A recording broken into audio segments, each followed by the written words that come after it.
వాళ్ళు ప్రజలు ఏదో చెప్తే ప్రజలు ఏది ఇష్టపడుతున్నారో దాన్ని చెప్పడానికి అలవాటు పడిపోతారు. ఈ రోజున దేవుని యొక్క వాక్యంలో నుంచి దేవుడు మాట్లాడుతున్నాడు. ఇదిగో ఆ చిన్న కుమారుడు వెళ్ళిపోయాడు, వెళ్ళిపోయిన తర్వాత ఆస్తి అంతా పాడు చేశాడు, దుర్వ్యాపారం వల్ల పాడు చేసుకున్నాడు, తండ్రి ఇంటి నుంచి వెళ్ళిపోయాడు, అక్కడ ఉన్నటువంటి ఆ భయంకరమైనటువంటి పొట్టుతో ఆకలి నింపుకోవాలనుకుంటున్నాడు.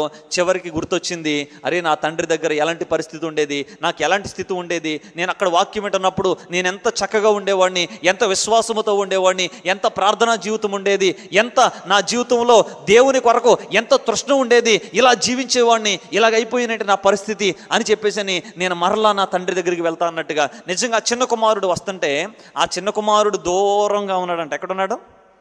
దూరంగా ఉన్నాడు. దూరంగా ఉన్నటువంటి కుమారుడిని పనులు గుర్తించలేదు. ఎవరు గుర్తించలేదు? ఆ ఇంట్లో చాలామంది పనివారు ఉన్నారు, పనివారు గుర్తుపట్టలేదు. ఆ ఇంట్లో చాలామంది బంధువులు ఉన్నారు, బంధువులు ఎవరు కూడా గుర్తుపట్టలేదు. కానీ ఒక ఆయన గుర్తుపడుతున్నాడు. ఎవరు? తండ్రి గుర్తుపడుతున్నాడు. ఎవరు గుర్తుపట్టట్లేదు ఆయన్ని. ఎందుకు అరగనంటే అలా మారిపోయాడు, ఆ రీతిగా మారిపోయాడు. అలా మారిపోయినా సరే దూరం నుంచి ఏం చేస్తున్నాడు అని అంటే కుమారుడిని గుర్తుపట్టాడు. ఆ గుర్తుపట్టినటువంటి కుమారుడి దగ్గరికి వెళ్ళి మెడ మీద పడి ముద్దు పెడుతూ ఉన్నాడు.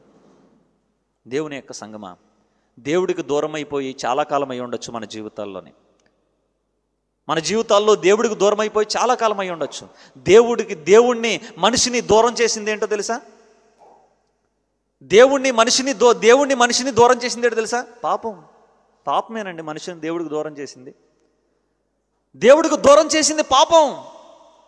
మరలా దేవుడికి దగ్గర అవ్వాలంటే ఏ పాపం అయితే ఉన్నదో దాన్ని విడిచిపెడితే తప్ప మరలా మనం దేవుడికి దగ్గర అవ్వలేము. ఇదిగో కుమారుడు వస్తున్నాడు. ఎలా వస్తున్నాడంటే తండ్రి దగ్గరికి పశ్చాత్తాపంతో వస్తున్నాడు. నేను పాపం చేశాను, పరలోకమునకు విరోధముగా నేనేం చేశాను? పాపము చేశాను.